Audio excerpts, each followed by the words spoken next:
नमस्कार दोस्तों, स्वागत है आपका हमारे YouTube चैनल जरदारी क्लासेस में। दोस्तों, उत्तराखंड अधीनस्थ सेवा चयन आयोग का लेटेस्ट अपडेट दोस्तों आया है और ये अपडेट आपका संबंधित है। जो कुछ दिनों पहले उत्तराखंड वीडियो का परीक्षा परिणाम यानी मेरिट लिस्ट जारी कर दी गई थी। अब वो भर्ती दोस्तों लगातार सवालों के घेरे में खड़ी हुई है। उसमें धांधली के आरोप लग रहे हैं, उसमें घोटाले के आरोप लग रहे हैं, साथ साथ बहुत सारे आरोप लग रहे हैं कि प्रश्न डिलीट किए आयोग ने। तो ये जो आरोप लग रहे हैं दोस्तों, इन पर हम यहाँ पे मतलब चर्चा करेंगे आज। और आयोग का क्या कहना है इस संबंध में, इसके बारे में भी जानेंगे। और आयोग कहाँ तक गलत है, कहाँ तक सही है, इस पर विवेचना करेंगे। तो देखो, आयोग ने यहाँ पे अपना एक संवाद जारी किया है और उससे पहले हम कुछ चीज़ यहाँ पे क्लियर कर लेते हैं। आयोग जितना भी लंबा चौड़ा दोस्तों संवाद यहाँ पे जारी कर दे, एक चीज़ से आयोग कभी भी इसका स्पष्ट आप आयोग को जवाब देना होगा कि जो ये प्रश्न डिलीट हो रहे हैं, किसी भी शिफ्ट में 4 या 5 प्रश्न डिलीट हो जाते हैं, इसका क्या कारण है। आयोग के ऐसे कौन से एक्सपर्ट हैं यहाँ पे, कौन से विशेषज्ञ हैं। क्योंकि देखो, अगर किसी शिफ्ट में 4 या 5 प्रश्न डिलीट होते हैं तो बहुत सारे अभ्यर्थी ऐसे हो जाते हैं जिनके देखो यहाँ पे एग्जाम्पल आप समझ सकते हो। माना किसी अभ्यर्थी के 60 प्रश्न है, ठीक है। आयोग ने उस शिफ्ट में 5 प्रश्न डिलीट कर दिए माना सपोज, और इस अभ्यर्थी ने, ये 60 नंबर वाले अभ्यर्थियों ने 5 प्रश्न क्या कर रखे हैं, अटेंड कर रखे हैं, बिल्कुल सही कर रखे हैं। और एक अभ्यर्थी, अन्य अभ्यर्थी है जिसके मात्र 58 नंबर हैं और इसने ये 5 प्रश्न अटेम्प्ट नहीं कर रखे हैं। अब देखो, आयोग ने 5 प्रश्न अब डिलीट कर दिए हैं तो ये दोनों को मिलेंगे। तो इसने तो पहले ये सही कर रखे थे तो ये तो 60 ही पे अटक जाएगा, और इसने ये 5 नहीं कर रखे थे तो इसके 58 5 कितने हो जाएंगे, 63 पे इसके नंबर आ जाएगा, ठीक है। इसके नंबर हो जाएंगे 63 और इसका सिलेक्शन हो गया। तो ये सबसे बड़ी बात है। अब इसमें तो चलो वीडियो में तो केवल 4 या 5, इनको केवल वैसे कह नहीं सकते क्योंकि बड़ी मात्रा में ये प्रश्न है। और अगर मैंने कुछ दिनों पहले दोस्तों जब वन दरोगा का जब परीक्षा परिणाम जारी हुआ था और उसमें मैंने आयोग से इस पर बहुत चर्चा भी की थी मेल के माध्यम से, और कोई स्पष्ट जवाब आयोग की तरफ से आता नहीं है। उसमें लगभग एक ऐसी शिफ्ट भी है जिसमें लगभग 24 या 28 प्रश्न डिलीट हो रखे हैं।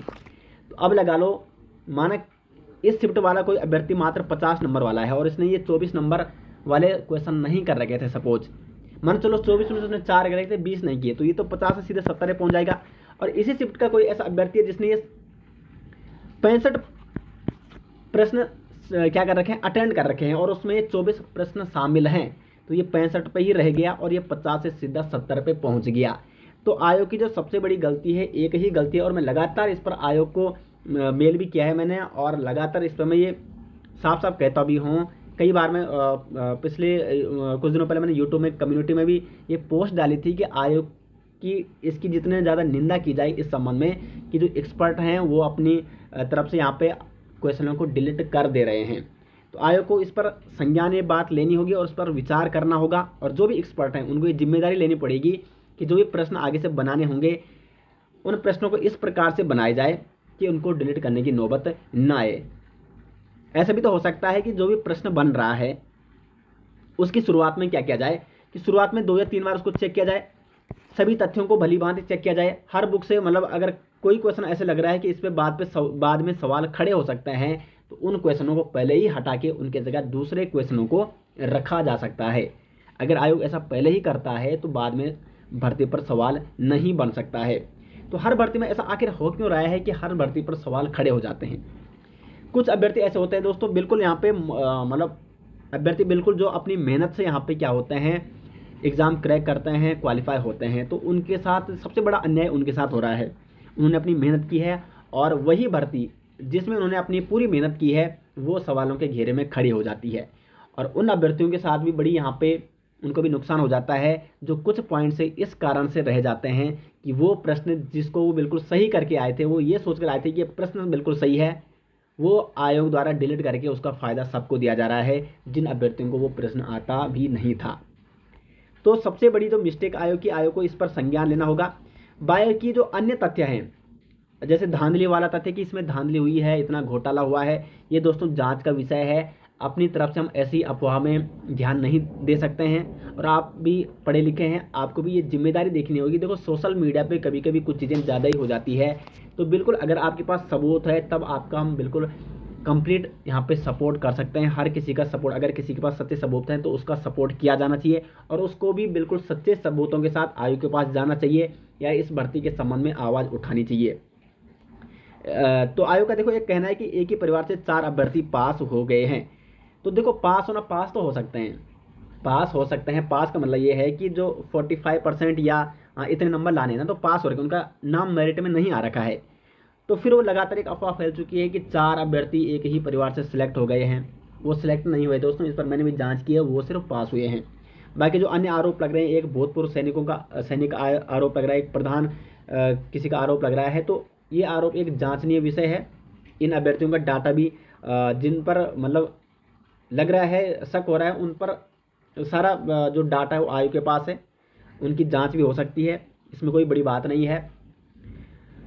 और तीसरा जो पॉइंट है सबसे बड़ा, नॉर्मलाइजेशन पद्धति। इसमें दोस्तों देखो, नॉर्मलाइजेशन पद्धति होती तभी है जब एक से अधिक शिफ्ट में एग्जाम होता है। तो अगर एक से अधिक शिफ्ट में एग्जाम हो रहा है तो नॉर्मलाइजेशन वो होना ही होना है, ठीक है। वो सेंटर के एग्जामों में भी होना है, सेंटर के एग्जाम में भी होता ही होता है।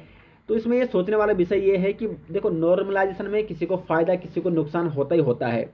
भले ये कहना है कि कौन सा पेपर हार्ड था, कौन सा पेपर गलत था, ये बहुत बड़ी बात है। मतलब हम जीके के किसी भी क्वेश्चन पेपर को ये नहीं कह सकते कि कौन सा हार्ड था, कौन सा क्या था, इजी था। तो नॉर्मलाइजेशन में भी कहीं ना कहीं कुछ अभ्यर्थियों को नुकसान झेलना पड़ता है, कुछ अभ्यर्थियों को फ़ायदा हो जाता है। तो नॉर्मलाइजेशन जब अगर एक से अधिक शिफ्ट में एग्जाम हो रहा है तो नॉर्मलाइजेशन तो होगा ही होगा। तो आयोग को ये सोचना होगा, इस पर एक ये हो सकता है कि आयोग एक ही शिफ्ट में एग्ज़ाम कराने की कोशिश करे। जितने भी आगे एग्ज़ाम होने वाले हैं, एक ही शिफ्ट में आयोग उन प्रश्नों को कराए। तो ये यहाँ पे आयोग का अपना देखो, आयोग का अपना अपना पक्ष क्या रखा है आयोग ने। आयोग का कहना है कि सोशल मीडिया में भाई बहन के रूप में प्रचारित किए जा रहे सभी 17 अभ्यर्थियों के डेटा से उनका पता देखा गया है। 2 अभ्यर्थियों को छोड़कर किन्हीं भी 2 अभ्यर्थियों के घर का पता समान नहीं है। दूसरा है जो भूतपूर्व सैनिक का मामला है, तो आयोग का कहना है कि ये क्या है, गलत श्रेणी में इन्होंने ये चयन किया। जो उप श्रेणी डाली गई है उन भूतपूर्व सैनिक की, एक्स आर्मी की, वो उन्होंने गलत डाली है। तो ये तो खैर जांचनीय विषय, इसकी जांच भी हो सकती है।